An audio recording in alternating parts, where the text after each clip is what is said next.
we're all in this heightened state, right? So things like we're fatiguing faster, we're getting, more frustrated quickly, all of that. And the same is true of our clients. Um, there's a really simple model of trust. And think of it as like a triangle. And I'm like, my camera's a little out of focus right now because I put my hands up and it doesn't know where to. It's a So blurry imagine a triangle. triangle, Yeah. and there's three, or it's stool, right? And one leg of it is authenticity. Are you who you say you are? One leg of it is empathy. Do you care about me? And the other leg of it is logic. Do I trust your logic, and can you communicate it? What we're finding is, especially right now, we have to lean so much more heavily on that empathy piece. And I think that if that is not a normal part of our communication with clients, it needs to become that, right?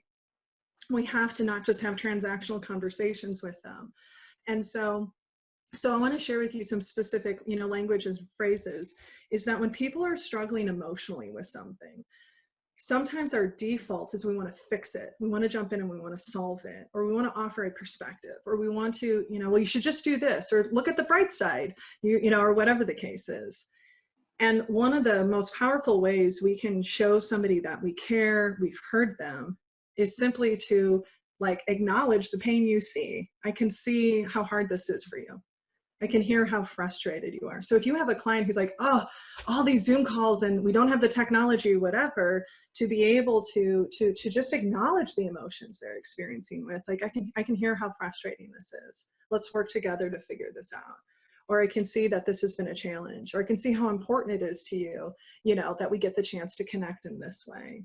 And so, when I said at the top of the hour, we have to do things differently, we just have to be more conscious of it. We have to spend more time checking in. We have to spend more time checking in from a personal level. Just how are you doing really?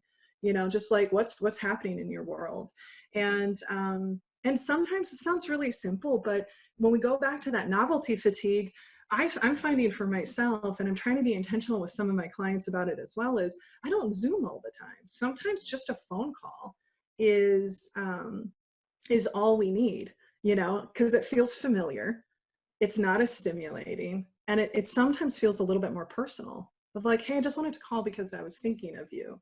So I don't know if that answers your question. I'm kind of jumping around a little bit, but Yeah. to realize that we have to lean on that empathy more, and not just feel it, but we have to say it.